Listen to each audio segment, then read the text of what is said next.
मान्यता है कि हर एक देवी के पास हर एक अलग अलग शक्तियां होती हैं। हाँ हाँ अगर किसी को धन संपत्ति चाहिए, हाँ पैसे चाहिए, हाँ जो आजकल की सबसे ज्यादा नीड है लोगों की, हाँ हाँ। तो उनको नवरात्रि में कौन सी देवी की पूजा करनी चाहिए? इनके लिए माता जी की जैसे सिद्धिदात्री हैं, महागौरी, हम्म। हर प्रकार की मनोकामनाओं को पूर्ण करने के लिए।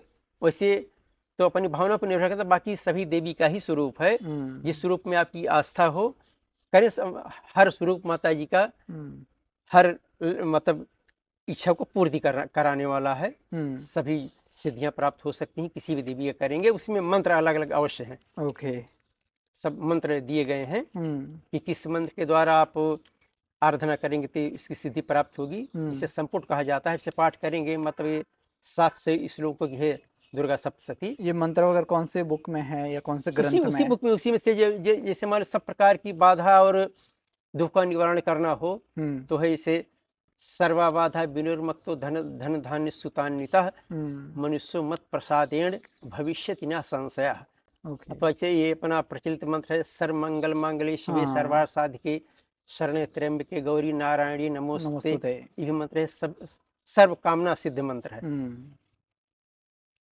तो आप किसी भी प्रकार की सिद्धियां प्राप्त करना चाहते हैं तो ये 2 मंत्र पर्याप्त है। हम्म। ओके। या जो जैसे या देवी सर्वभूतेषु शक्ति रूपेण संस्थिता, इसमें आप कोई भी देवी का नाम लगा सकते हैं, जैसे ज्ञान रूपेण संस्थिता हम्म। या लक्ष्मी रूपेण संस्थिता, ओके। सिद्ध रूपेण संस्थिता। इसे करके आप वो मंत्र जो है बार बार उसका आप पाठ करें हम्म। तो आपको सिद्धियां प्राप्त हो जाएंगी। ओके। तो अगर मैं जानना चाहूंगा कि अगर कोई विद्यार्थी है हाँ जो विद्या ग्रहण करना चाह रहा है, हाँ। तो उसको कौन सी देवी की पूजा करनी चाहिए और इस किस तरह से करनी चाहिए? अच्छा, विद्या इनमें से नौ की बता रहे हो और क्यों बता रहा हूँ इसे मतलब क्या है, मैक्सिमम सभी जानते हैं सरस्वती देवी। इन्हीं हम्म। आदि शक्ति का ही स्वरूप है माता सरस्वती का। हम्म। और उसके लिए सिद्धिदात्री माता की अ, उस उपासना कर सकते हैं। जैसे हम्म। कात्यायनी माता की उपासना कर सकते हैं। स्कंद माता जी से कात्यायनी एक महर्षि हो गए हैं हम्म। जिन्होंने माता जी की विशेष आराधना की तपस्या की थी, हम्म। इसीलिए इनका नाम कात्यायनी पड़ा। ओके। कात्यायन ऋषि के द्वारा ओके। विशेष रूप से पूजे जाने के कारण इनका नाम कात्यायनी पड़ा। कहूँगा कि हमको देवी की पूजा करनी है, वो कैसे क्या विधि होती है? लाइक मोस्टली लोगों को ये भी पता नहीं है कि घर में हम रोजाना पूजा करते हैं, तो वो कैसे करनी होती? जस्ट हम दीपक जलाते, घंटी बजाए और काम खत्म। हाँ वो जैसे ऐसी पूजा। हाँ तो मैं एक बता रहा हूँ। एक विधि क्या होती है पूजा हाँ करने की? पूजा के लिए मैं भी बता रहा हूँ। हम्म। सबसे पहले तो शुद्धता जरूरी है, जो है कि हमेशा जो पूजा पाठ करते हैं उनको मालूम ही है। हम्म। जिस जगह पे करते हो उस स्थल की शुद्धता, हम्म। अपनी शुद्धता, वस्त्र स्वच्छ होने चाहिए। हाँ। बाकी ये धूप दीप नैवेद्य आसन, हम्म। सबसे पहले दीपक जलाएं, धूप बत्ती जलाएं। हम्म। इसके बाद पूरा पूजन की सामग्री सामने रख लें ताकि हम्म। बार बार आपको उठना ना पड़े। हाँ। फिर माता जी का आवाहन करेंगे हम्म। फूल के द्वारा। लाल फूल माता ओके। जी को विशेष प्रिय है। हम्म। उसके बाद फिर अक्षत आसन के लिए हम्म। निवेदित करेंगे। फिर उसके बाद जल देंगे। जैसे कि सब पूजा होती है वैसे पूजा माता जी की भी है हम्म। क्रमशः। फिर वस्त्र, फिर चंदन, हम्म। श्री, और उसके बाद अक्षत, हम्म। फिर उसके बाद फूल, धूप दीप नैवेद्य।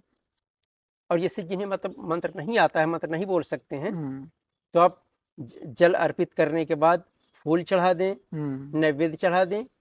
इतना करने से ही पूजा संपन्न मानी जाती है। ओके। क्योंकि हर व्यक्ति को मंत्र नहीं आता है, जो लोग हम्म। मतलब नहीं पढ़े लिखे हैं, हाँ। मंत्र नहीं कर सकते हैं, तो नाम मंत्र से भी कर सकते हैं। जैसे दुर्गा देवी नमः, हम्म। जगदम्बायै नमः, हाँ, छोटे छोटे मंत्र बोल छोटे सकते छोटे हैं। मंत्र, नाम मंत्र लेकर के भी आप कर अ, सकते हैं। अर्पण कर सकते हैं हम्म। अपनी भावनाओं को। तो ये विधि है। हम्म। उसके बाद पूजा संपन्न होने के बाद फिर स्मरण तो जरूरी, माता जी पर आस्था होना जरूरी है, हम्म। शुद्ध विचार होने जरूरी हैं। हाँ। फिर पूजा संपन्न होने के बाद आप आनंद उत्सव मना सकते हैं, मतलब भजन कीर्तन का आयोजन भी कर सकते हैं, रात्रि हम्म। जागरण भी कर सकते हैं। हम्म। उसमें जितना विस्तार करना चाहें अपने ऊपर निर्भर करता है। ओके। तो नवरात्र में हमको अखंड दीपक जो रखते हैं वो रखना चाहिए और उससे क्या फायदा होता है?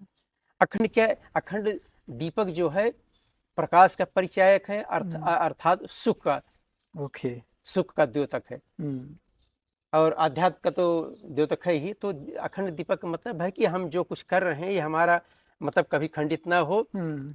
हमेशा अविरल जो है चलता रहे। हम्म, माता जी के प्रति हमारी अनुरक्ति जो है वो चलती निरंतर बनी रहे हम्म, और उनकी कृपा कटाक्ष हमको निरंतर प्राप्त होती रहे। इसलिए हाँ मतलब पूजा हमारी अविरल चलती रहे, हम्म, उसमें व्यवधान ना आए, उसमें खंडन आए, इसीलिए उस अखंड दीप हमेशा जलता रहता है उस हम्म, पूजन की पूर्णता के लिए। ओके।